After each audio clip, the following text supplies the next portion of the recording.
Hello. So I have a book to talk about, a novel. It's called A Ladder to the Sky by John Boyne.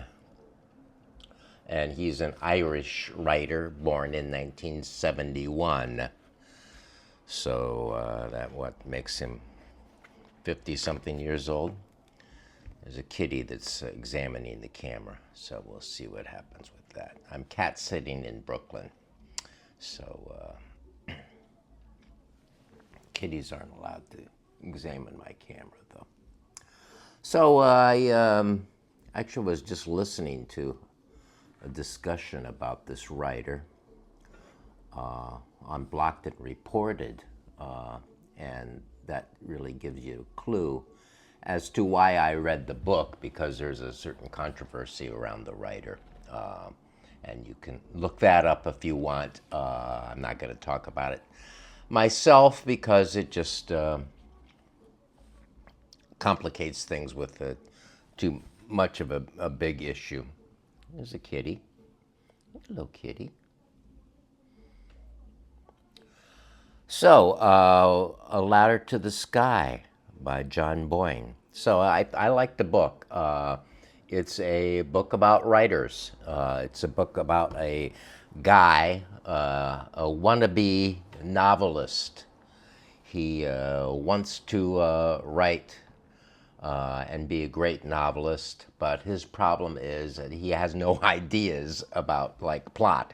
He doesn't know how to create a plot, what to come up with, what to write about, and this is sort of a common idea for people who have the wannabe writer thing, which of course I have, and and it's like, well, what am I going to write about? So that's where it takes off from. And what happens is he gets involved with an older writer named Eric Ackerman, and he becomes friendly with this guy, and he's a writer who's just won the prize, and so he's like at he's an elderly man, and he's also gay and sort of closeted, and never had any lovers. And the Maurice guy, the character Maurice Swift, is also very handsome. So that's a thing that runs through the book, how handsome he is and how he exploits that whenever he can. So he is working in a restaurant in Berlin. He's a British guy, and young, like 20 years old, and he meets this Eric, this writer, who is there for some sort of prize or a talk or something, and he catches the eye of the writer because he's so handsome. So the writer wants to be with him because he's so beautiful, and he's gay, and but he's not aggressive at all, and so he uses this attraction of the old writer to him to get close to him, and he finds out this big story about his early life in Germany, and actually uses that to write his novel, and becomes this big novel. So that's the main plot, and it keeps going on from there, where he cannot figure out what to write, and then he finds other ways to get other stories out of other people, and at some point, it's quite harsh.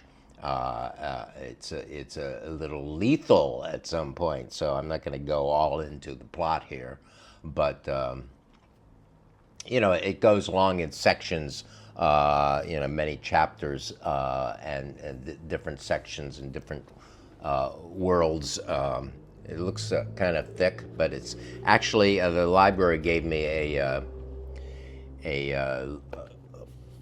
one for people who can't see very well. So I can see pretty well because I wear glasses, but I didn't need it. So it did dawn on me that it gives older people who don't get a lot of exercise more exercise by reading books like this, because you have to turn the pages more often when the type is so big. So I got a lot of exercise from turning the pages reading this book. So yeah, he actually there are two people who end up being dead because of all this, and travels from New York and Europe again and to London. It has various locations. He gets married for a little while. He's not gay himself. He's not. He doesn't really is not really interested in sex. He just wants to exploit other people for what he can get out of them. With his sex and with his attractiveness. He doesn't really have desire himself, and when he does have desire, finally in the end, when he becomes he kind of goes off the deep end in the last chapter, where he's kind of a drunk old man living in London, and he meets a handsome young man. Who finds a way of sort of tricking him, as he was been tricked before. So it all kind of, the cycle sort of repeats in this other guy that meets him at the end. So there's a section where they go to visit Gore Vidal and Howard, his Gore Vidal's companion Howard in Italy. So there's a section where he and one of the writers he's hooking up with, who's in love with him, of course, one of these male writers. And that guy takes him to meet Gore Vidal and Howard, and they have dinner there. And actually, he tries to make a move on Gore, and Gore is the only one who is too smart for him and not needy in that way sexually. So he shuts him down in a certain way, and there's a good scene. That was a good part of the book. I enjoyed it.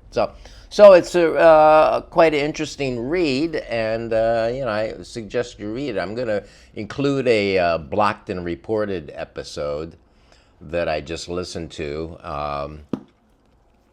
and then you can get on to the controversy of why I ended up listening to reading this book. Because of this little controversy of this issue that I'm interested in. But it's a really good book. I really liked it, and I would probably read other of his books. He has some sort of a big trilogy thing. He's very prolific, so he writes a lot of stuff. So maybe I'll read another of John Boyne's books at some time in the future, because I thought it was really good. So. A ladder to the sky. It's the ruthless life of somebody who wants to succeed, and in a capitalist world.